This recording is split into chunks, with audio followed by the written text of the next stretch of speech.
स्नेह, प्रेम, सद्भाव और राग रंग का त्योहार है होली। होली फाल्गुन मास के शुक्ल पक्ष की पूर्णमासी को हर्षोल्लास के साथ मनाया जाता है। इस वर्ष रविवार 28 मार्च को होलिका दहन होगा और सोमवार 29 मार्च को रंग और गुलाल से होली खेली जाएगी। धार्मिक मान्यताओं के अनुसार होली से ठीक 8 दिन पहले फाल्गुन मास के शुक्ल पक्ष की अष्टमी तिथि से 8 दिन के लिए होलाष्टक का समय प्रारंभ हो जाता है, जिसमें कोई भी शुभ कार्य नहीं किया जाता।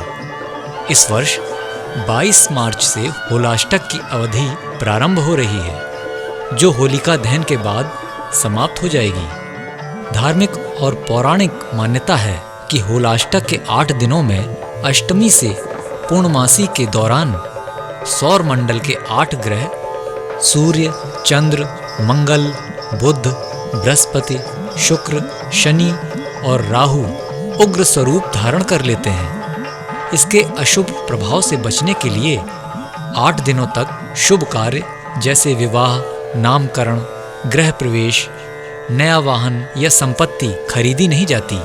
माना जाता है कि होलाष्टक में शुभ कार्य करने से बनते कार्य में रुकावट, मानसिक और शारीरिक कष्ट, धन की हानि, संतान से परेशानी हो सकती है।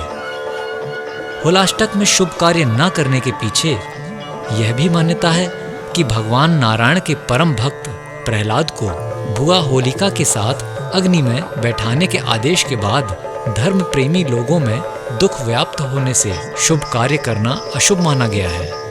यह सर्वविदित है कि होलिका दहन में नारायण की कृपा से प्रहलाद सकुशल बच गए थे, जबकि बुआ होलिका अग्नि में ही भस्म हो गई, अर्थात बुराई का अंत हो गया और अच्छाई की जीत हुई। कहा जाता है कि भगवान शिव ने जिस दिन कामदेव को क्रोधावेश में आकर भस्म किया था, उस दिन फाल्गुन मास के शुक्ल पक्ष की अष्टमी तिथि थी। इसलिए तभी से होलाष्टक का प्रारंभ माना जाता है।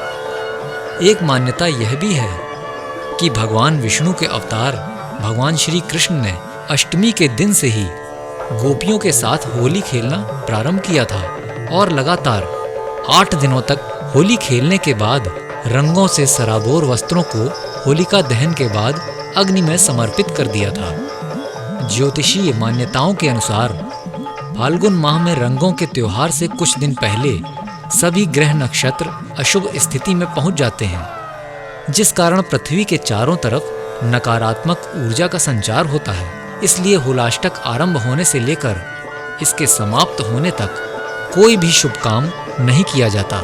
साथ ही होलिका पूजन कैसे की जाए, इसकी भी जानकारी हम आपको देते हैं। होलाष्टक के पहले दिन अष्टमी को होलिका दहन के लिए उचित स्थान चुनकर गाय के गोबर से लीपकर शुद्ध किया जाता है। इसके बाद आटा और हल्दी से स्वास्तिक बनाकर सूखी लकड़ी और कंडों का ढेर बनाकर ऊपर की तरफ होली का डंडा स्थापित करते हैं। होलाष्टक के दौरान श्री कृष्ण भक्ति से जुड़े भजन और मंत्र जप किए जाते हैं। ऐसा करने से भगवान नारायण की कृपा से जीवन में सुख, शांति, सद्भाव और प्रेम की प्राप्ति होती है।